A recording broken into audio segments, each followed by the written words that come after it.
പിടി. ഓ വാ അളിയ. തുടക്കമല്ലേ, നടപ്പ് കുറച്ച് പയ്യാക്കിയാലോ? സ്ലോ മോഷൻ ആണോ ഉദ്ദേശിച്ചേ? യാ. എന്നാ വാ, എല്ലാം ഒന്നേനെ. പെട്ടി ഇങ്ങോട്ട് എടുക്ക്. ഇത് സ്ലോ മോഷൻ അല്ലേ? ഓ, പെട്ടി മിസ്സാവരുത്. പിടിച്ചോ. നെഞ്ചും കൂടെ പൊളിഞ്ഞാൽ വാടാ.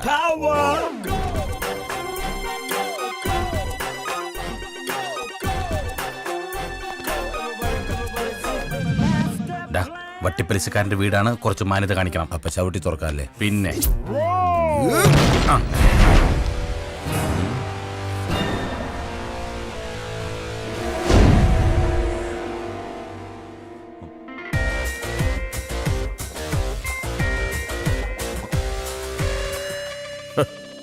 ഇങ്ങനെ ഒരു വരവ് നീ ഒരിക്കലും പ്രതീക്ഷിച്ചില്ല അല്ലേ?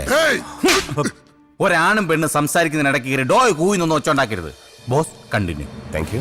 ഞാൻ നിനക്ക് കാശ് തരാനുണ്ടെന്ന് കരുതി എന്റെ ഓഫീസിൽ കയറി എന്ത് തോന്നിവാസവും കാണിക്കും അല്ലടാ?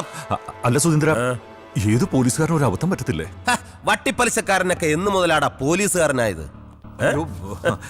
ഞാനൊരു ഉപമ പറഞ്ഞല്ലേ? ഉപമ പറയാൻ നീ ആരടാ? എഴുത്തച്ഛന്റെ ചെറുമോന്. മലയാളം പോലും വായിക്കാൻ അറിയാത്ത നിന്റെ വീട്ടിലെ ഇംഗ്ലീഷ് മാഗസിൻ, അവന്റെ മാഗസിൻ. ഗോപാലകൃഷ്ണ, ഓപ്പൺ ദ പണപ്പെട്ടി. ഓ, പണം സുധീന്ദ്രന് പുല്ലാടാ. ഇനി എന്റെ കൺമുന്നിൽ നിന്നെ കണ്ടാൽ നിന്റെ മുട്ടുകാല് ഞാൻ തല്ലി ഓടിക്കും കേട്ടോടാ. പൊന്നെ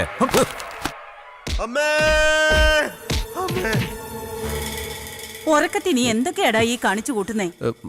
അതമ്മേ, ഞാൻ ചെറുതായിട്ടൊരു സ്വപ്നം കണ്ടതായിരുന്നു. നീ ഇങ്ങനെ സ്വപ്നം കണ്ടാലേ നിന്റെ പെങ്ങക്ക് ഭർത്താവില്ലാതായി പോകും.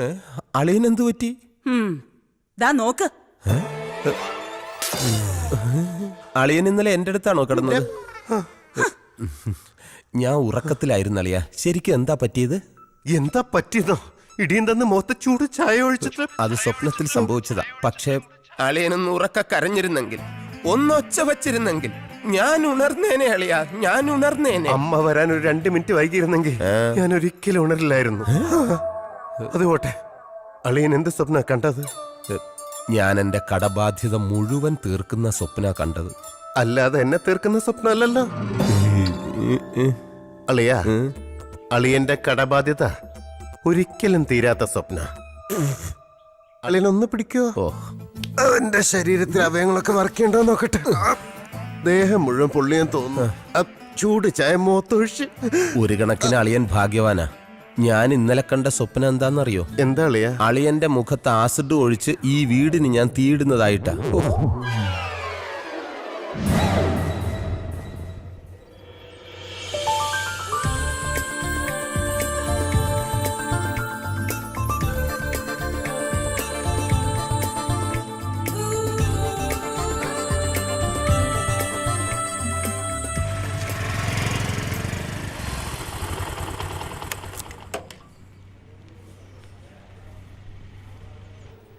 ഹലോ, മാളു എവിടെ? ഡ്യൂട്ടി കഴിഞ്ഞു. ഡ്രസ്സിംഗ് റൂമിലുണ്ടാവും. Thank you. Dressing room.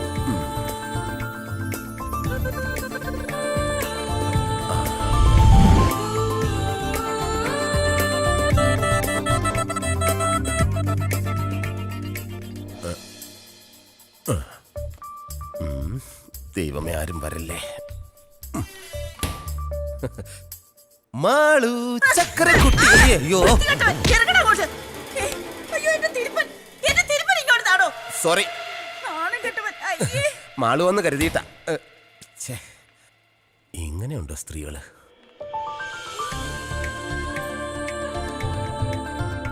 Malu, നീ ഡ്രസ്സിംഗ് റൂമിലുണ്ടെന്ന് കരുതി ഞാൻ അതിനകത്ത് നിന്ന് കയറി.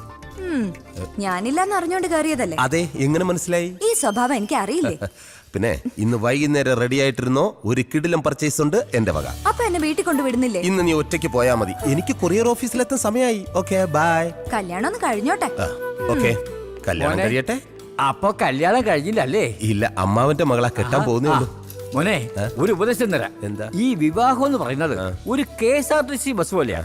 അതായത് പുറത്തു നിൽക്കുന്നവർക്ക് അകത്തോട്ട് ഉന്തി തള്ളി കയറിയാ മതിയെന്നാ. എന്നാ അകത്ത് നിൽക്കുന്നവർക്കോ എങ്ങനെയെങ്കിലും പൊത്തിയാടി പുറത്തേക്ക് വരണമെന്നാ. ദേ, എന്റെ ഒരു അനുഭവം വെച്ചാ ഞാൻ പറയുന്നത്. ശരി, പോടോ അസൂയക്കളവാ. ബ്രേക്ക് ചവിട്ടി നോക്കടാ. ഓ ഭാഗ്യം, ഇന്നെങ്കിലും ബ്രേക്ക് കറക്റ്റ് കിട്ടി. അല്ലെങ്കിൽ എന്റെ കയ്യിൽ നിന്ന് നിനക്കിട്ട് കിട്ടിയാ.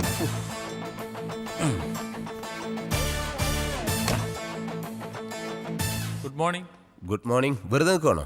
അതെ, ഒരു ലോഡ് പാഴ്സൽ വണ്ടിയിലുണ്ട്, എല്ലാം എടുത്ത് ഇവിടെ വെച്ചേക്ക്. ശരി. വാ, സൂക്ഷിച്ചെടുക്കണടാ. ശരി. വെറുതെ അങ്ങോട്ടും ഇങ്ങോട്ടും നടക്കുക. Good morning, sir. Good morning. Good morning Jency.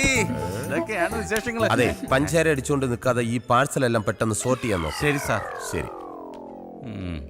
ജിൻസിക്ക് വല്ല കാര്യമുണ്ടോ അവനെ കയറി സാറേ സാറെന്നൊക്കെ വിളിക്കാൻ? പിന്നെ ഹണിമൂണൊക്കെ കഴിഞ്ഞിട്ട് എങ്ങനെയുണ്ട്? ആ കുഴപ്പമില്ലായിരുന്നു. വല്ല സംശയം ഉണ്ടായ നമ്മളോടൊക്കെ ചോദിക്കണേ. അതെ ചേട്ടാ, ഒരു കാര്യം ചോദിച്ചാ ആരോടെങ്കിലും പറയൂ? ആരോടും പറയില്ല, ചോദിച്ചോ. 2 വർഷം കഴിഞ്ഞ് കുട്ടികൾ മതിയെന്ന ഞങ്ങളുടെ തീരുമാനം. അതിനെന്താ ചെയ്യണ്ടേ? ഒന്നും ചെയ്യാണ്ടിരിക്കുക, ഏ? അതേ ഉള്ളൊരു വഴി. എന്നാലും പറയേ. എന്നൊന്നും പറഞ്ഞിട്ട് കാര്യമില്ല. എന്താ ഇത്ര അത്യാവശ്യം? എന്തെങ്കിലും പറ്റിക്കഴിഞ്ഞ നിന്റെ ചേട്ടനാ. എന്താ ഏട്ടാ? അയ്യോ, എപ്പോഴായിരുന്നു? ബോധം വീണോ? എന്താടാ? കരയല്ല ചേട്ടാ ഇങ്ങനെ. ചേട്ടാ സമാധാനിക്ക്. ഇതൊക്കെ എല്ലാവരും ജീവിതത്തിൽ ഉണ്ടാവുന്നല്ലേ ചേട്ടാ. ഞാൻ വരാം, പിന്നെ വരാം. ചേട്ടൻ വെച്ച് ചോദിച്ചു. കരയല്ലേ? എന്താ പ്രശ്നം? ചേട്ടന്റെ ഭാര്യ പ്രസവിച്ച് പെൺകുഞ്ഞാന്ന്. ഒരു പെൺകുഞ്ഞ് ജനിച്ചതിനാണോ നിനക്ക് നിന്റെ ചേട്ടനും ഇത്രയും ടെൻഷൻ? എടാ, പെൺകുഞ്ഞെന്ന് പറഞ്ഞാൽ വീടിന്റെ വിളക്കാണ്, അതറിയോ? ഇപ്പൊ തന്നെ 6 വിളക്കുണ്ട് വീട്ടില്. ഇതിനെല്ലാം കൂടെ എണ്ണ ഒഴിക്കാനുള്ള കാശ് നീ തരുവാടാ? കഴിഞ്ഞ മാസം ശമ്പളം ഇങ്ങനെ. നീ സമ്മതരപ്പെടാ. പാചകം അടിക്കാൻ വേണ്ടി എല്ലാത്തിനും നല്ല മിടുക്കാണ്. കൊച്ചേ, കവർ വല്ലതും ഉണ്ടെങ്കിൽ അന്നേ. വിളക്കാണ് പോലും. ഇതാർക്കിത്? ബാബാ കല്യാണി. ബാബാ കല്യാണി, ബാബാ കല്യാണി. അതെ, ഒരാൾക്ക് ശ്രദ്ധയില്ല. ഇത് ജെന്റിൽമാനാ, ഇവൻ കൊണ്ട് കൊടുത്തോളൂ. ദാ, പ്രിൻസേ, ഇത് കൊണ്ടുപോയി പുറത്ത് കളഞ്ഞേ. ഇതാരടി തെങ്ങന്തയൊക്കെ കൊറിയറിൽ അയച്ചത്? തേങ്ങയായിട്ട് അയച്ചതാന്നേ. മേൽവിലാസം കറക്റ്റ് അല്ലാത്തത് കൊണ്ട് ഇതിനകത്ത് കിടന്ന് മുളച്ചതാ. ഇനിയുണ്ട് ഒരു 10-16 എണ്ണം. ഇതെല്ലാം എടുത്ത് മാറ്റിയില്ലെങ്കിലേ കൊറിയർ ഓഫീസ് തെങ്ങും തോപ്പായിട്ട് മാറും. എടാ, ഇനിയെങ്കിലും നീ കറക്റ്റ് ആയിട്ട് അഡ്രസ് നോക്കി കസ്റ്റമർക്ക് സാധനം കൊടുക്കാൻ നോക്കേ. പോവല്ലേ ഞാൻ എപ്പോ നോക്കിയാലും പോവല്ലേ. പെമ്പിള്ളാറെ വല്ലതും ഉണ്ടെങ്കിൽ ഒരെണ്ണം എടുത്തിങ്ങ. എനിക്ക് മനസ്സിലായി. Ramani K P Charms beauty parlour. Ramani K P Charms beauty parlour. Charms beauty പാർലറിലെ Ramani K P. Come follow me, follow me.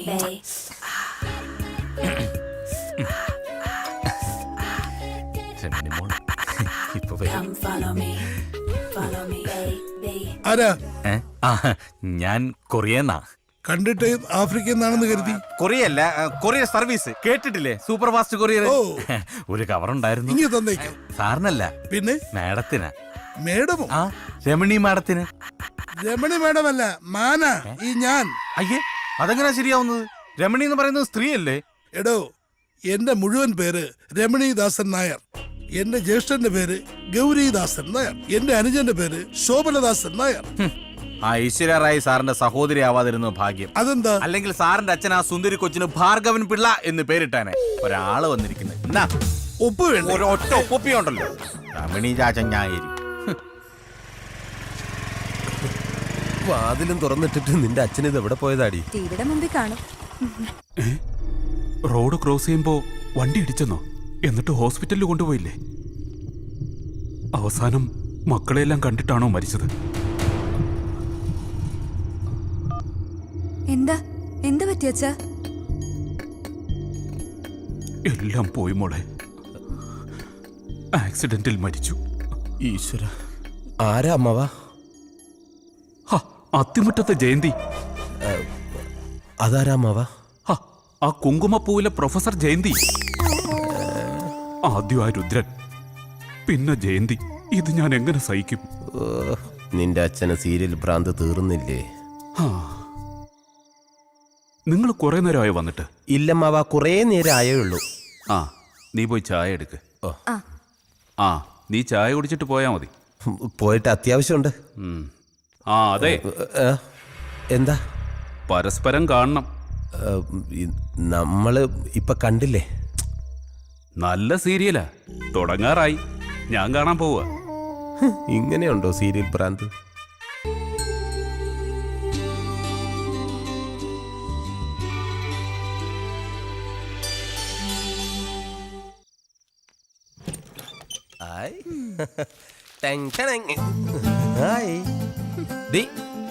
നിങ്ങൾക്ക് എല്ലാവർക്കും ഉള്ള ഡ്രസ് ഇത് പിടിച്ചേ. ഈ ഏട്ടന് ഇത്തിരി നേരത്തെ വന്നൂടെ? എടി നേരത്തെ വന്നാ ഇത്രയും സാധനങ്ങൾ നിനക്ക് വാങ്ങാൻ പറ്റൂ? ആ ഇവിടെ ആർക്കൊന്നും അറിയില്ലെന്നാ വിചാരം. അല്ല, മാളി ചേച്ചി എന്ത് പറഞ്ഞു? നിന്റെ നാവിന്റെ നീളം അല്പം കുറയ്ക്കാൻ പറഞ്ഞു. അവിടെ ചെന്ന് ഇത്രയും നേരം അടയിരിക്കാതെ നിനക്ക് ആ പെണ്ണിനെ ഇങ്ങ് വിളിച്ചോണ്ട് വന്നൂടെ? ആ ആഗ്രഹമില്ലാഞ്ഞിട്ടല്ല, ആദ്യം ഇവളെ നല്ലൊരുത്തന്റെ കൂടെ പറഞ്ഞയക്കട്ടെ. നടന്നത് തന്നെ. വിമലേച്ചിയുടെ കല്യാണം നടത്തിയ കടം ഇതുവരെ തീർന്നിട്ടില്ല. ഒക്കെ നടക്കൂടി. പിന്നെ ഇതെന്തിനാ പാതിരാത്രി ബാങ്ക് വിളിക്കുന്നത്? ഇത് വാങ്കുവിളിയല്ല, നിന്റെ പുന്നാര അളിയന്റെ നിലവിളിയാ. സദാസമയം പാർട്ടി പ്രവർത്തനമല്ലേ.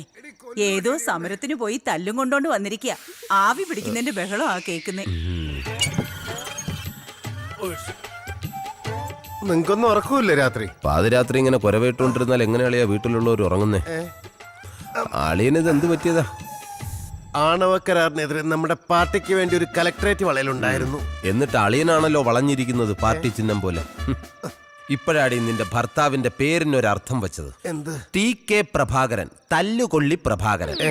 ശവത്തി കുത്താതെ അളിയ. അല്ല, ഇനി അടുത്ത സമയത്തെങ്ങാനും സെക്രട്ടേറിയറ്റ് വളയാൻ പോകുന്നുണ്ടോ? ഉണ്ട്. ഡേറ്റ് ഫിക്സ് ചെയ്തിട്ടില്ല. ഫിക്സ് ചെയ്തിട്ട് നേരത്തെ അറിയിക്കണം. എന്തിനാ? ഒരു വളഞ്ഞ ശവപ്പെട്ടി മേടിച്ചു വെക്കാനാ. അളിയ, എന്റെ പൊന്നളിയ, അളിയൻ ഇങ്ങനെ വളഞ്ഞ് എന്റെ പെങ്ങളെ വിധവയാക്കരുത്. പാർട്ടി പ്രവർത്തനം വെറുതെ തല്ലുള്ള. എടേ നമുക്കേ പോയി കിടന്നുറങ്ങാൻ നോക്കും മനുഷ്യ. നാട്ടുകാരുടെ തല്ലും കൊണ്ട് വന്നിരിക്കുന്നു. ഇനി ഉറക്കം മാത്രം നടക്കൂ. നാളെ തല്ലുകൊള്ളാൻ നോക്കണം. എന്ത് പറ്റിയളിയാ? ഒന്നുമില്ല അളിയ.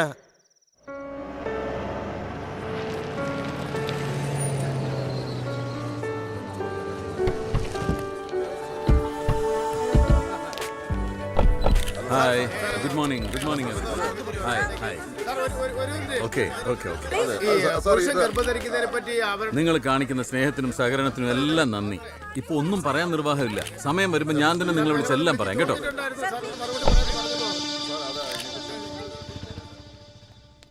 Good morning everybody. World medical കോൺഫറൻസിൽ തന്റെ ഇൻവെൻഷൻ പ്രസന്റ് ചെയ്ത് എല്ലാവരുടെയും പ്രശംസ നേടിയാണ് ഡോക്ടർ റോയ് മാത്യു നാട്ടിൽ തിരിച്ചെത്തിയിരിക്കുന്നത്. ഞാൻ അധികം ദീർഘിപ്പിക്കുന്നില്ല. തന്റെ ഇൻവെൻഷന്റെ വിശദാംശങ്ങൾ പ്രസന്റ് ചെയ്യുന്നതിനായി ഞാൻ അദ്ദേഹത്തെ ആദരപൂർവ്വം ക്ഷണിച്ചുകൊള്ളുന്നു. Honorable President Dr. Mahesh, All India Research Scientist Advo Committee President Dr. George Koshi, our delegates, my dear friends. I feel so proud and glad to be here in front of you because കഴിഞ്ഞ 12 വർഷത്തെ എൻ്റെ പരിശ്രമത്തിന് ഫലമുണ്ടായിരിക്കുന്നു. മനുഷ്യ ചരിത്രത്തിൽ ഇന്നുവരെ ഗർഭം ധരിക്കാനും പ്രസവിക്കാനുമുള്ള കഴിവ് സ്ത്രീകൾക്കാണ് ഉണ്ടായിരുന്നത്. പക്ഷെ ഇനി മുതൽ പുരുഷന്മാർക്കും ഗർഭം ധരിക്കാം, പ്രസവിക്കാം. ലിംഗമാറ്റ ശസ്ത്രക്രിയ നടത്തിയ പുരുഷനായിരിക്കും. That's quite natural doctor Bijoy. അയാൾക്ക് ഗർഭപാത്രം ഉണ്ടല്ലോ. ഞാൻ ഉദ്ദേശിച്ചത് യഥാർത്ഥ പുരുഷനെ കുറിച്ചാണ്. സസ്തനികളായ മുയൽ, കുരങ്ങ് എന്നിവയിൽ നടത്തിയ പരീക്ഷണങ്ങൾ വിജയിച്ചപ്പോഴാണ് മനുഷ്യരിലും ഇത് പരീക്ഷിക്കാം എന്ന നിഗമനത്തിൽ ഞാൻ എത്തിയത്. So I would like to request your kind attention for my presentation.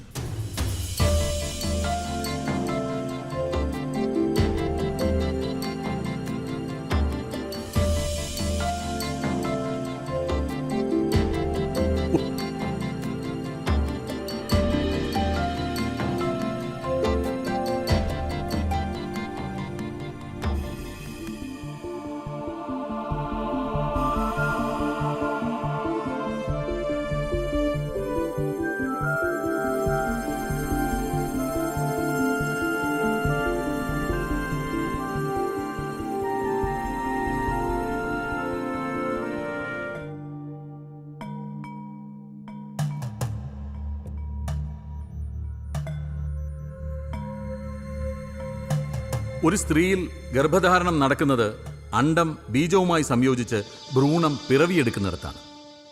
എന്നാൽ പുരുഷന്റെ കാര്യത്തിൽ പെരിറ്റോണിയൽ കാവിറ്റിയിൽ ഭ്രൂണം നിക്ഷേപിക്കപ്പെടുകയാണ്. പെരിറ്റോണിയൽ ക്യാവിറ്റിയിൽ 4 ആഴ്ചയിൽ കൂടുതൽ ഭ്രൂണം വളരില്ലല്ലോ.